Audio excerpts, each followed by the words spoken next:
ওনার 5,000 লোক একসময় হয়েছে, কোন সময় এই 5,000 লোক ওনার ডাকে আসবে?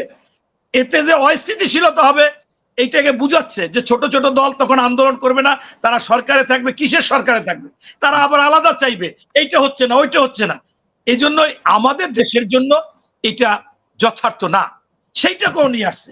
এমনকি আপনার বাংলাদেশের গ্র্যান্ড মুফতি ডক্টর এনায়েতুল্লাহ চৌধুরী সহ, এনায়েতুল্লাহ আব্বাসী সহ 12-13 জনে টকশোতে এসে বলেছে যে পিয়ার ইসলামে নাজায়েজ, শরিয়া মোতাবেক এটা নাই, দেখে ভোট দিতে হবে।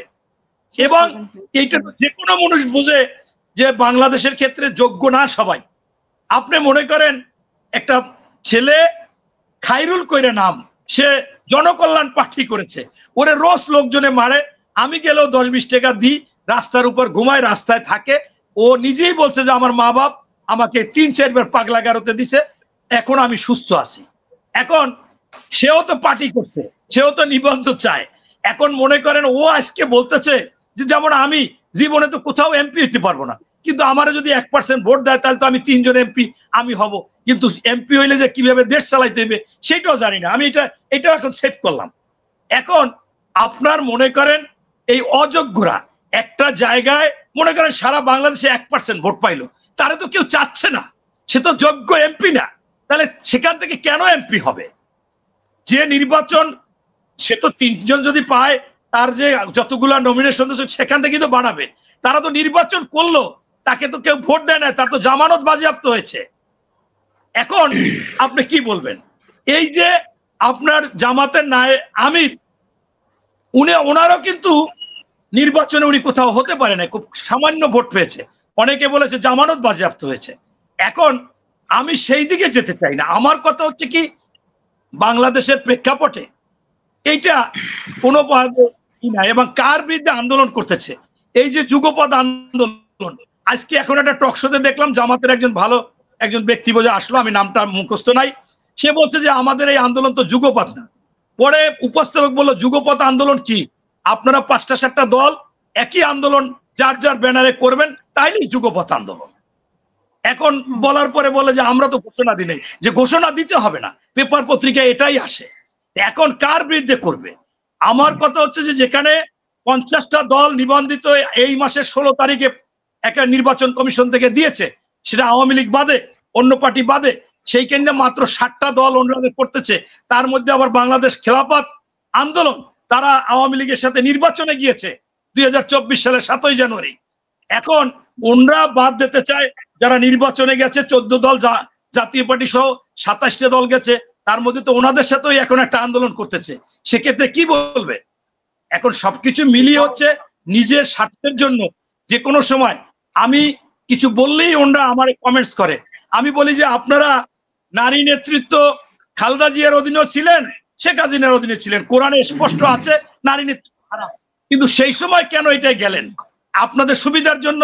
এখন আপনারা আমির হামজা ওয়াজ নসিহত করে যে নারী নেতৃত্ব হারাম, সুদ আবার এখন হারাম তা বলে না।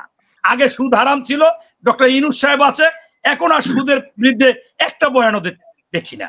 আবার মনে করেন আমি অবাক হই যে একজন ইসলামিক স্কলার এই আমির হামজা আওয়ামী লীগের সময় বললো যে আমার 14 গোষ্ঠীতে কোনো জামাত বিএনপি নাই, সব আওয়ামী লীগ, ব্যাখ্যা দিল। এখন আবার 14 গোষ্ঠীতে আওয়ামী লীগ নাই। আবার মনে করেন এক এক সময় এক একটা যে বক্তব্য দেয়, এই চরমনাইয়ে যারা কিছু বললো, এই আমির হামজা যা বললো তা মানুষ মানে তেলে বেগুনে চলে যায়। এখন আবার এই চরমনাই খুব ভালো, এরকম অহরহম বলে একজন। আমার কথা হচ্ছে যে ভাই, আমরা হচ্ছে মধ্যমপন্থী, আমরা বিএনপি হয়তোবা পুরা ইসলামিকও না, কোরআনের আইনও চাই না, আবার নাস্তিকও চাই না, আমরা মধ্যমপন্থী চাচ্ছি। হয়তোবা আল্লাহ তাআলা যদি আমাদের হেদায়েত করে আমরা ডানপন্থী হব। কিন্তু ডানপন্থী থেকে আপনার তারা যে উল্টা পাল্টা বলবে, এইটা তো বলতে পারে না, কথায় কথায় মিথ্যা কথা বলবে। আপনার আমি কমপক্ষে 100 যদি কেউ শুনতে চায়, আমার ভিডিও আছে, 100 মিথ্যা কথা বলেছে। সকালে একটা বলেছে, বিকেল আরেকটা বলেছে। এই যে মিথ্যাচার, এটা তো মহাপাপ। আবার মনে করেন যে আপনার আল্লাহর সাথে যদি শিরকের মতো করে, আমার নিজেকে, আমি সোবাহানবাগ মসজিদে বাইরেছি ওনাদের সমাবেশের আগে, আমাকে লিফলেট দিচ্ছে, তা আমি বললাম ভাই মানে আমি শুনি যে জান্নাতে যাওয়া যাবে, আমার সে ভিডিও আছে 10-15টা, থানা আমির বা অন্যরা বলছে। তা আমি বললাম যে ভাই এখানে কি কোনো ফজিলাত আছে আপনাদের এখানে গেলে? ফজিলাত এটা আল্লাহর কথা বলা হয়, কোরআনের কথা বলা হয়, আপনার ফজিলাত কি? আমি বললাম গেলে ফজিলাত, ভোট দিলে জান্নাতবাসী হয়ে যাবেন। আমি সেইটাও শুনলাম। এখন আপনার মনে করেন রেকর্ড গুলো আছে।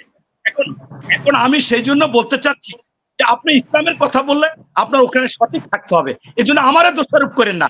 একটা মদখোর, একটা নেশাখোর রাস্তা থেকে একটা মেয়েকে জোর করে নিয়ে যেতে পারে, কিন্তু একটা মসজিদের ইমাম সে বলবে আমি ইমাম, আমার পিছনে নামাজ পড়ে, সে একটা মেয়েকে ধরে নিতে পারে না। এটা মানুষ বা সমাজ মানতে পারে না। যে আপনি বলেন আল্লাহর কথা, আপনি বলেন কোরআনের কথা, আপনি বলেন ইসলামের কথা, আপনি এই অন্যায় করতে পারেন।